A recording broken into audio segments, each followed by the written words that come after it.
This is a mini meditation guided by Bombas. Repeat after me. I'm comfy. I'm cozy.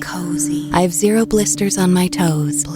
And that's because I wear Bombas, the softest socks, underwear, and t-shirts that give back. One purchased equals one donated. Now go to bombas.com/listen and use code LISTEN for 20% off your first purchase. That's bombas.com/listen and use code LISTEN at checkout. Every team, every topic, everywhere. This is Believe.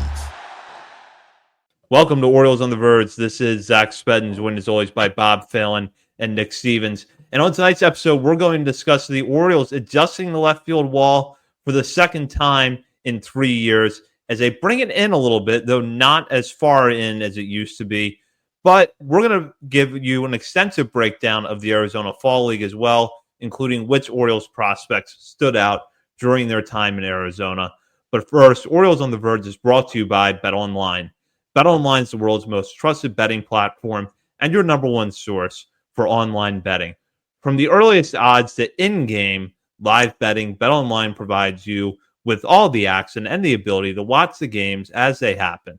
With the largest selection of odds on everything from football, NBA and college basketball, NHL to UFC and MMA. Head to BetOnline today. Get on the action with America's most trusted site for online wagering. BetOnline, the game starts here. Bob, Nick, I feel like things were getting a little bit interesting at the end of last episode. I think you guys were letting out a little bit of emotion about the American League Rookie of the Year race. How are you feeling now? It's been a few days, so I'm still pissed. No, we just finished recording like 2 minutes ago, but yeah, Colton Cowser, you got screwed, man. I don't know what else to say. It's done. It's whatever. Let's go sign a starting pitcher. Let's go have some fun this offseason. Well, and one thing that is going to be talked about a lot this offseason, because maybe it will or maybe it won't affect the Orioles' ability to attract players through free agency, is their decision to once again adjust the left field wall dimensions at Camden Yards. You might recall that a few years ago, they moved the left field wall back, citing at the time an extreme advantage for right-handed hitters. And for the most part, it had its intended effect. Camden Yards, which had historically been a hitter's park, all of a sudden became much more neutral. And in fact, maybe even tilted a little bit towards pitchers in some cases. Now, though, the Orioles deciding that they're going to readjust the dimensions once again. As the Orioles announced last week, the wall will move in as much as 20 feet in some places, closer to home plate. In others, it's going to be as little as 9 feet. Perhaps not the most important thing, but the thing that might be the most uniform to grasp is the height of the wall, which is going to go down by 5 feet in left field and just over 6 feet in left center. So what we're looking at basically is an adjustment of 13 feet in some places, 5 feet in height, with as much as 20 feet in some places or as little as 9 and others. So just to give an example here, the dimension that previously would have been 386 down the left field corner is now going to be 373 as that moves in a little bit here. And I'm not even sure I'm reading this graphic correctly, but regardless, the wall is moving in a bit. And because the wall got so much reaction in just about everywhere but this podcast, the last time that it was moved back, we thought we would take a little bit more time this time around to discuss the wall. First of all, what we thought of the correction and how that played out over the couple of seasons it was in place. But now how we're seeing this adjustment after Mike Elias described the initial move back of the wall as an overcorrection. Is it going to make the ballpark more hitter-friendly? It probably will, but to what extent? And how is it going to affect the Orioles attracting free agents? So let's start with the first point first. And Bob, I'll go to you. What did you think of Camden Yards and the configuration with the deeper left field wall? I thought, at the end of the day, both teams are hitting the same dimension, same stadium. So, I thought it made sense at the time to move it back. I do think my biggest I mean, at the end of the day, it wasn't that big of a deal to me, but my biggest thing was how high the wall was. I like seeing home run robberies at the fence, so having that super high wall was kind of a little bit annoying, and I do like that they've kind of found a happy medium. Maybe they overdid it the first time, bring it in a little bit more, lower the fences a little bit so that you can see those home run robberies again. Obviously, it's going to help right-handed hitters and hitters in general. It's going to hurt pitchers a little bit. Like I think I saw Sarah say Dean Kramer would have given up 11 more home runs over the past few years with the new dimensions. So, that'll be interesting to see. But, yeah, I mean, it was way too short before. It was like a joke before. And then it was kind of became a joke the other way. And now hopefully it's just a little more what they want, a neutral, help out the pitchers a little bit, but still have Kobe Mayo be able to hit 40 bombs a year to left field at Camden Yards. Yeah, I don't think about this much. I do think it's kind of I don't know.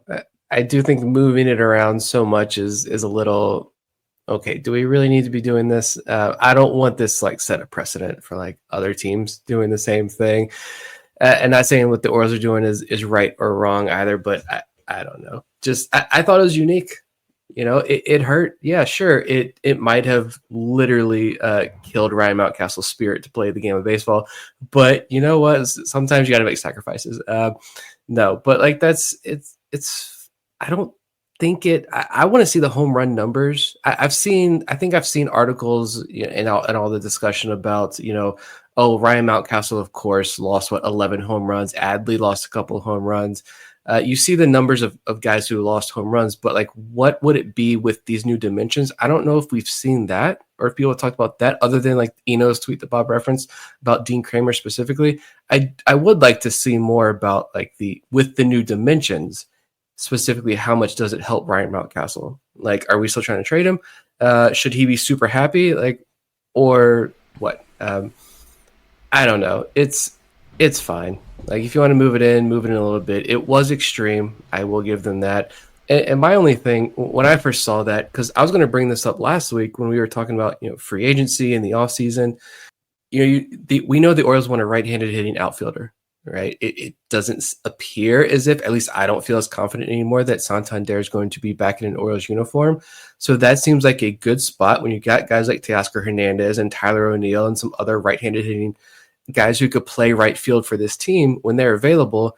Seems like a good opportunity. At least they're at least good options to replace Santander, unless you're banking on Heston Kjerstad being the Santander replacement from the go, which I don't think is very smart. But either way, my thought was, all right, is how much more difficult is it going to be to convince Teoscar Hernandez or Tyler O'Neill to sign with the Orioles, knowing that right field wall is there, or left field wall is there.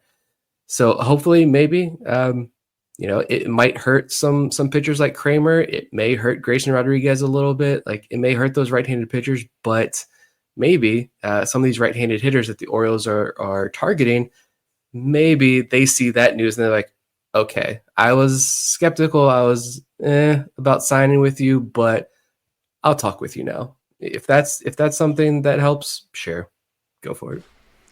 When it comes to Mountcastle, like, yeah, I'm sure that hurt his numbers a little bit. At the end of the day, dude stopped pulling the ball in general. So that's not going to really do you any favors. And maybe the wall had something to do with that mentally. And I don't know.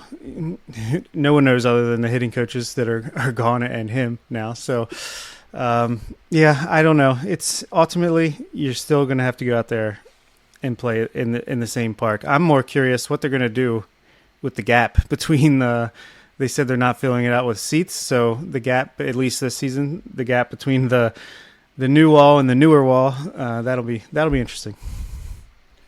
I'm going to go sit down there when I just can't take a meltdown bullpen outing anymore. No, wanted to pull up some numbers here that friend of the show, Andy Koska, over the Baltimore Banner site, and this kind of gives us a good perspective on how much Camden Yards changed when the dimensions were moved back, which was before the 2022 season. In a 3-year rolling sample from 2019 to 2021, Camden Yards featured the third highest park factor at 105.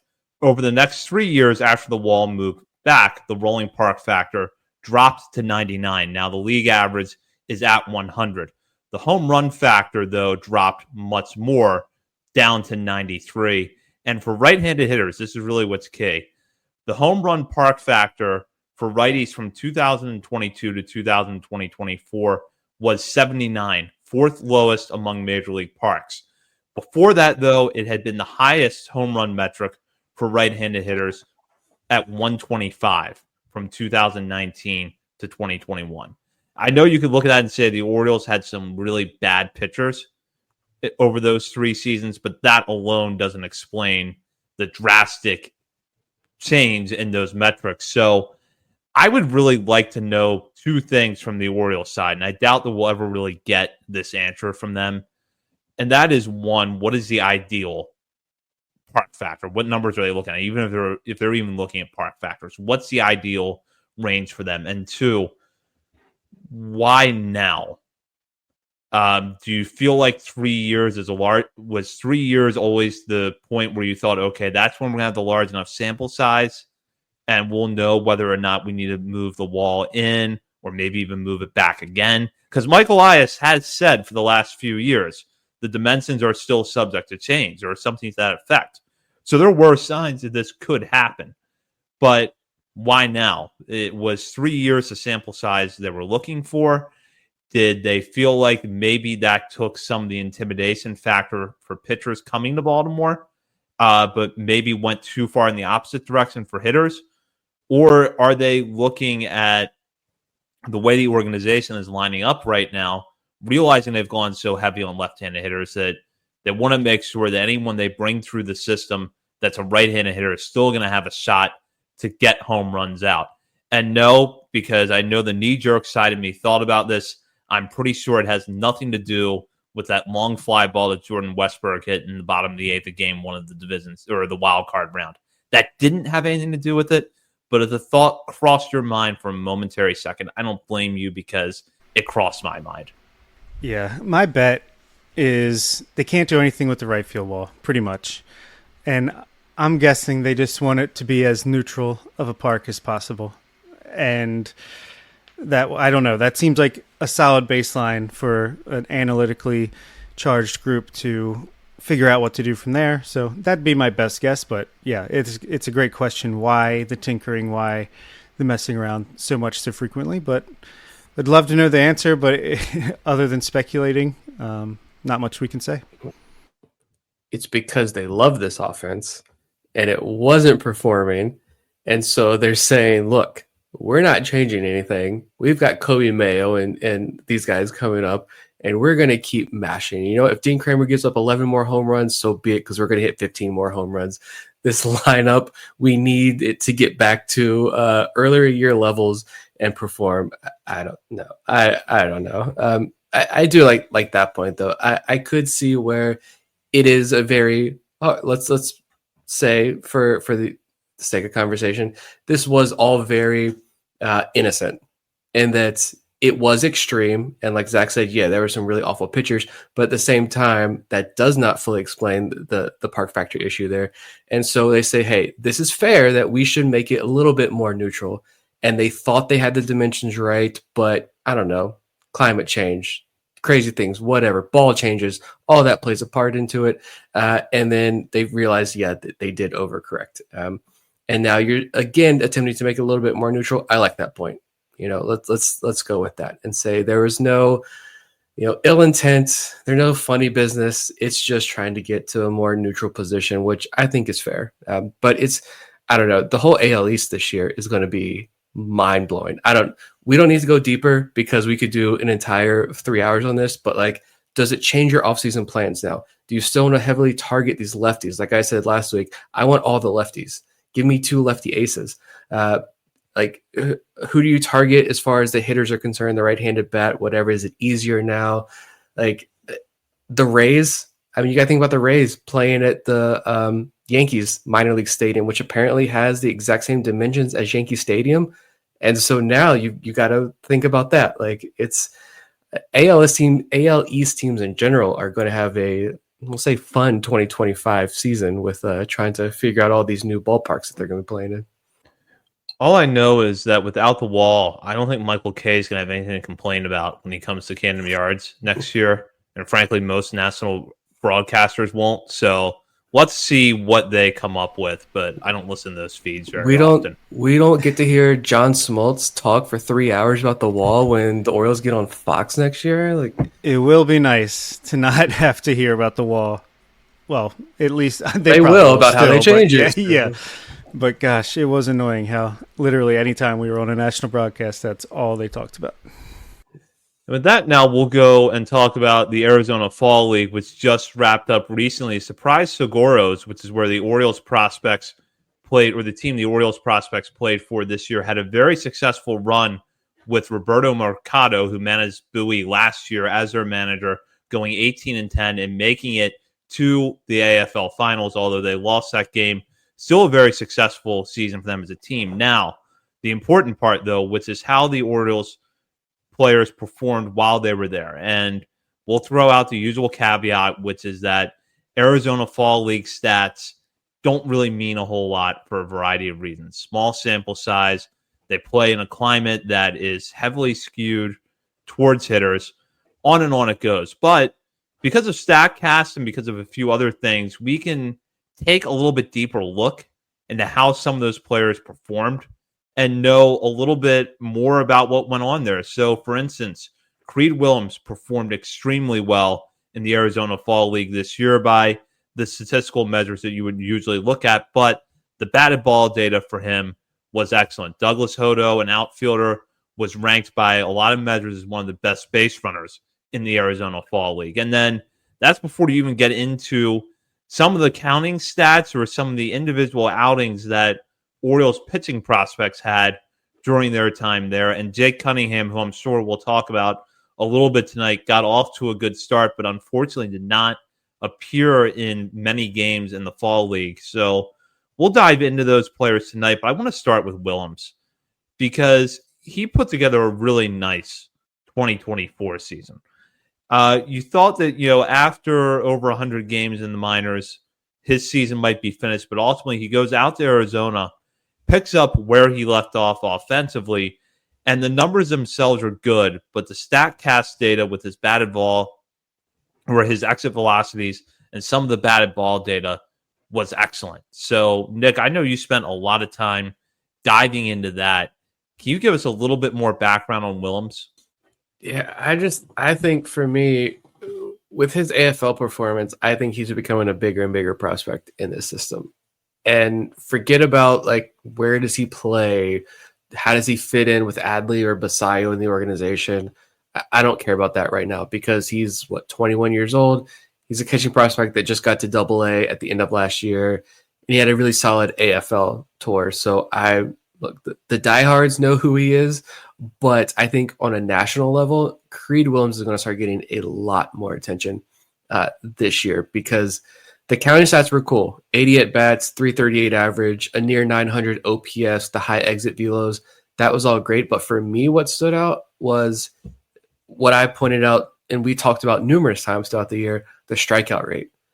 His strikeout rate was like 28% in 2022 and 2023, nearly identical. This past year, when he was in high A, it was 21%. Small sample in Double-A was down to 19%. In the AFL, he had 80 at-bats, so that was like third or fourth on the team. Significant number of at-bats for a small sample, if that makes sense. But 14 strikeouts and 80 at-bats, so a 17 to 18% strikeout rate. I think he's maturing. He's talked about the fact that he is maturing on and off the field. He's gotten in better shape. He corrected his vision. He lost the weight.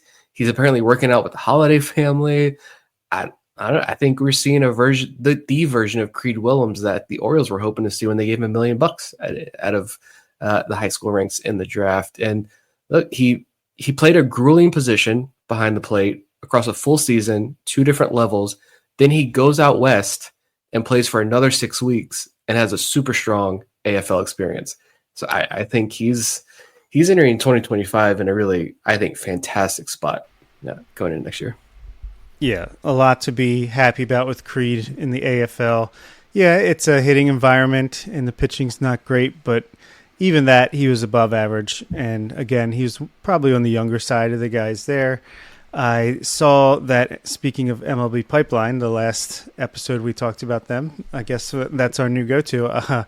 I saw that Jonathan Mayo, former guest of the show, put out his AFL All-Stars for each position, and Creed Willems was the runner-up at catcher. No other Orioles were mentioned, but thought that was a nice shout there, and showed off the wheels based off some clips I saw. I think he had an inside the park home run and a triple, so nice to see that. Yeah, the exit velo is great. I was also going to point out the strikeout rate, really good. So just seeing the ball well, making good contact, and just building on the year that he had. It's really cool to see. So hopefully he can come back Double-A in 2025 and just take off from there.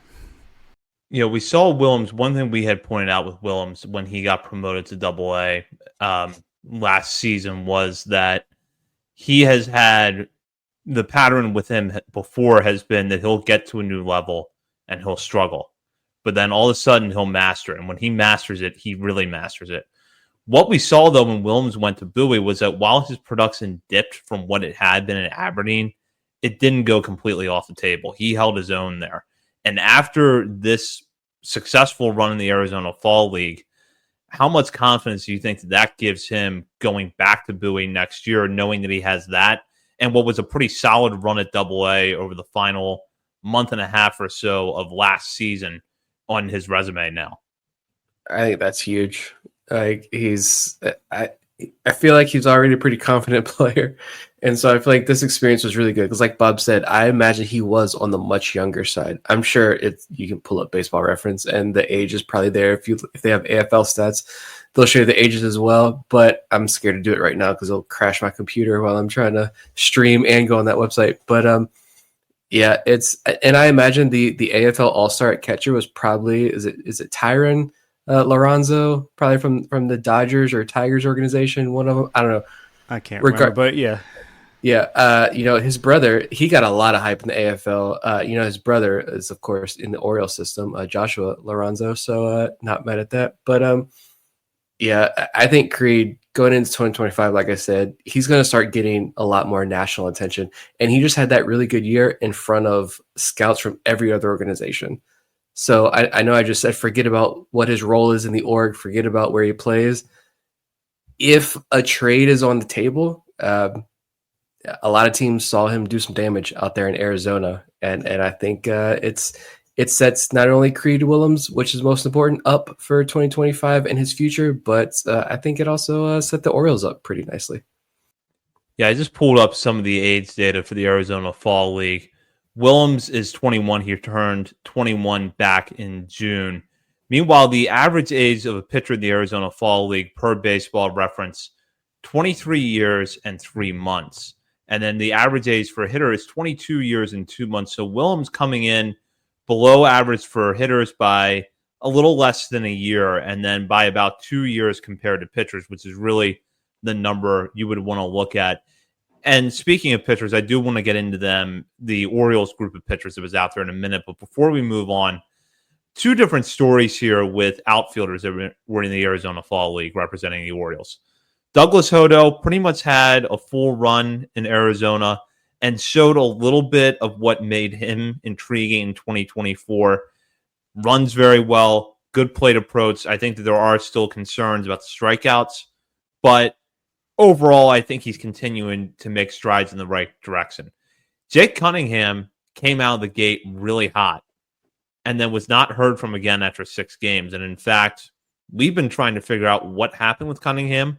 I guess it was an injury, but we don't know the full circumstances or exactly why he didn't play. But for that very brief window of time, Cunningham was hitting the ball hard and showing some power. But again, very limited time in Arizona. So what were your impressions of those two guys? Cunningham, yeah, it's a shame.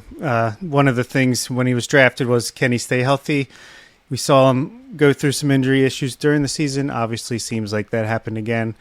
But, while he was out there, he did perform pretty well. Douglas Hodo continues to just be really solid and continue to improve. Yeah, the strikeout rate is ridiculous. 35% around there. Maybe a little bit less because he walks so many times. 19 walks to 21 strikeouts, 57 at bats. A 443 on base percentage with a 228 batting average is pretty ridiculous. But he also had 6 doubles, a triple, a home run. So hitting for power, 9 steals. Just continued his great season. It could be Zach Watson, or it could be, a breakout of sorts, at least for like a backup outfielder type. So very happy for him. I don't know if it means all that much ultimately, but just a great way to end the season. Yeah, the thing with Hodo, he had a great year last year. Gets moved up to Bowie. You routed off the numbers in the AFL. I love the walks. Those 19 walks in 20-something games is pretty nice. He's got the speed. He's a good defender. The Orioles are pretty loaded at center field in the upper minors, but he can play all 3 outfield spots. The thing that gets me with Hodo, I keep going back to, he got moved up to Bowie, and no one announced it. Like typically you get the even the minor guys, they're like, hey, Molesky, this guy's getting promoted. You can go ahead and tweet this. No tweets about Hodo getting promoted. So I don't know if that means anything, but it stays in the back of my mind. Cunningham, it just continues to be so frustrating because, and again, I haven't seen this mentioned anywhere. I'm assuming you guys haven't either. No idea why he played in 6 games and then did not play anymore. Maybe I'm hoping it was like a tweaked hamstring, rolled an ankle, something minor, but like that's going to linger. And they're like, hey, just go home. We'll pick this back up in, February. We'll see you in Sarasota. Here's your offseason plan. I'm hoping that's the case, but we could also get a random Tuesday afternoon tweet that says he had, a torn ACL surgery, and he had surgery to repair that in November. But he's going to be out for a while. I don't know. Hopefully it's just a minor injury that they're like, let's just be precautionary and send you home, shut it down. But yeah, continue to be pretty frustrating for Cunningham though. Injuries just continue to pile up. Yeah, hopefully he is back soon, and whatever prevented him from playing out the Arizona Fall League season does not present a long-term concern. And now for the pitchers, the Orioles had an interesting group of guys. Some a little bit on the older end, like Tyler Burtz. Others very young, like Juan Rojas, who's only 20 years old. Burtz, meanwhile, 26. But most of the pitchers that were out there, maybe with the exception of Rojas, I think you would classify as pure relief arms. But some of those guys managed to build off of what they did during the regular season and look pretty successful. Zane Barnhart put together a nice run in Arizona. And then in the case for Rojas, Burtz, and Preston Johnson, I think it was a little bit of an opportunity to make up for lost time with injuries that they've had in the last few years. And that's really the key thing. And you can look at their stat lines and pick them apart and find some mixed things. For Rojas, the walks were a little bit high. Johnson never quite got the strikeouts up. Burtz pitched pretty well, but that's a really small sample size, only 4 innings. So looking at that group, just kind of give me your thoughts on what stood out, good or bad. Yeah, I think, they didn't send like the cream of the crop here on the pitching side. I don't think a lot of teams do really anymore. But the relievers, Birch, Roth, Barnhart, they only pitched 4 or 5 innings each. Did pretty well with the opportunities they had. Other than Roth, I think had one bad outing where he gave up like 7 runs. And as far as Preston Johnson and Juan Rojas, not the best numbers, but they at least got the innings in. Juan Rojas gets 18 extra innings in against competition older than him. Preston Johnson gets 12 more innings, coming off his injury to build on to next year. I think he could be a potential breakout, but yeah, not a whole lot to say. Some good work put in. I think maybe Zane Barnhart showed out the best, just with the 7 strikeouts from 5 1/3 innings, and stuff looked pretty good. So he continues to be an underrated relief arm, but yeah, not a ton to say on the pitching side. No, not really. But I did in the 45 minutes before we came on. I pulled up these reports here from the AFL that we got. So I've got some numbers. These are the numbers that I like. forget the stat lines, but we have some harder data. And these are super small sample size because not every ballpark in the Arizona Fall League has StatCast. So again, if you pitch 5 innings, we might have 3 innings worth of data or 2 innings worth of data here. But I mean, some of the guys, Tyler Birch, yeah, he is what he is. He has a 106 stuff plus overall. Fastball set 95 miles per hour in the Arizona Fall League. We'll see what happens with him. I could see him getting plucked in the minor league phase 05 draft, though, to be completely honest. May Freddie Galvis continue to live on, though, in this organization. Preston Johnson, I think, was just about the innings. It's 5-6 pitches. His nickname is Beef. He had Tommy John surgery. I'm going to wait until we get like a 2025 sample. This Arizona Fall League stamp for Preston Johnson was just getting innings that he needs. Rojas was interesting. He's still only 20 years old, and he was the 4th piece in the Jorge Lopez deal. One of those guys is an all-star for the Orioles. Another one showed some pretty good stuff in his first stint in the major leagues this year. The other one is now at least according to MLB Pipeline, a top 10 prospect in the organization. So I just consider Rojas like a bonus here. If he works out, fantastic. Looking at only 5 innings he had in a StatCast spark in the Arizona Fall League, his cutter had a 64% whiff rate in like 5 innings of sample size there. So take that for what you will, but pretty solid. He's 20 years old and has had multiple major injuries since the Orioles acquired him. So just hope he gets a fully healthy season in 2025. The 2 guys, though, I really liked, and I want to look at here, though, were Zane Barnhart, like Bob said. Numbers were great. In a 3-inning StatCast sample, so this is very minuscule, but his slider, which I think was the 2nd most used pitch, had a 57% whiff rate and has a 111 stuff plus. So that is a plus slider. He's also like 5 foot something, but gets massive extension, like 6'7" extension, which is Grayson Rodriguez has like a 7-foot extension for reference. And Zane Barnhart's 5 foot something. So I don't know. He's not going to go in my top 50, but Zane Barnhart is a name that I am super pumped to watch in 2025. Houston Roth is a guy that I'm so confused. He's Rule 5 eligible. Obviously didn't get protected. Minor league phase of the Rule 5 draft, though, I think is a different story. I do want to know if he gets protected or not, because if they don't, that obviously tells you exactly what his future is. It's nothing, right? But like I mentioned a couple weeks ago, Roth, they fully moved him to the bullpen in Bowie this year. 48 innings, a 3.35 ERA, FIP and XFIP pretty much in line there. 32% strikeout rate. Nestor Herman was the only pitcher in full season ball with the Orioles who had a higher swinging strike rate in the organization. Roth had a great year in 2024. And in Arizona, I'm seeing 4 pitches that all have 100 to 106 stuff plus. The fastball is an above average offering. He's very, very close to having 4 above average offerings. He's got me thinking, like, is there something there with Houston Roth, or is it just not clicky for him? I don't know. He's the big question mark for me that went out to Arizona this year. Yeah, that's a good point with Roth, because he's been in the system for a while, and I think that, to some it's easy to look at him and label him as just an org guy, but good organizational depth. And the stuff, maybe there is more than what meets the eye, and I agree with you. I'm really curious to see, is he going to be protected in the minor league phase? Because to me, that's telling.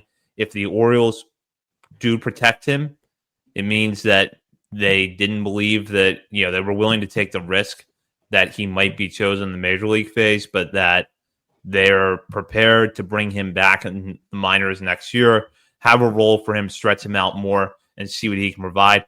If he's not protected in the minor league phase, though, it doesn't mean I'm willing to write him off completely, but I'm going to need to see a lot more.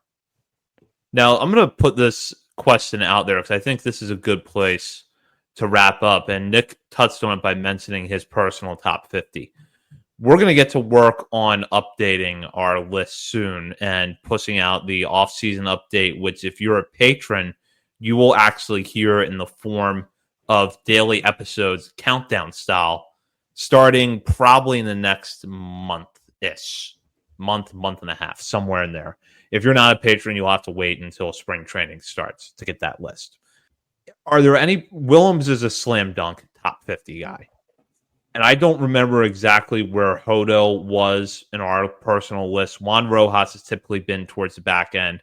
I know Hodo was getting a little bit more consideration from the three of us towards the end of last season, but did anything in the Arizona Fall League, whether it was performance or just a mere fact that the player was sent there, maybe change the way you view them in the top 50 rankings? That's a good question. I'd say Hodo just continued to push himself in consideration for the back of my top 50. And then I'd say Willems, he's just continuing to strengthen the case that he already had made with his regular season. So I don't think anything's really changed, but no one really hurt themselves as far as the way I'm thinking when we do these lists. Yeah, I agree. A lot of these guys, like Preston Johnson, Juan Rojas, it's just about innings. That's strictly what it is. I'm trying to pull up our list real quick here and see where Creed Willems is ranked. I have my list. So I had Creed Willems 19 on my personal list. He ended the year for us. Oh, he's up to number 14. You guys jacked him up on y'all's list. I was going to say, I think I am going to bump up Creed Willems a few more spots. Like I said, I think he's going to get a lot more attention nationally. Starting in 2025, as Baseball America is already rolling out their top 30s, I imagine he ranks pretty highly on a couple lists, especially with his AFL experience. So I could see him moving up some spots, but Juan Rojas is a back-end top 50 guy. I think he kind of stays there. There's no one else, though, that I'm kind of really moving up. Jake Cunningham, like I said, continues to frustrate me, and I don't really know what to do with him. But other than that, I think Bob put it best. It's consistency. A lot of these guys just maintained, but it's because they maintained growth that they had in the 2024 regular season, which is a good sign. Yeah, I think you're both right in your points. With Willems, I suspect you're going to hear a lot more buzz nationally. I think that sometimes with prospects like Willems, we might be a little bit further ahead on the hype than national outlets. Sometimes we're right, sometimes we're not, but for the most part, I think that this is going to be a case where now the national outlets start to catch up to Willems, even if our own individual rankings don't really change that much on him. Rojas has pretty consistently been in the 45 to 50 range. For me, I see no reason to budge him in one direction or the other. And then for Hodo, I would say that probably since June or July of this past season, he's been in that kind of 48 to 52, 53 range when I've been putting together my personal list, and probably, again, not going to move significantly. I could see him on my personal top 50, but it's going to be down the list of ways. And honestly, I think that the Arizona Fall League, other than the mere fact he was there, didn't really change my evaluation too much.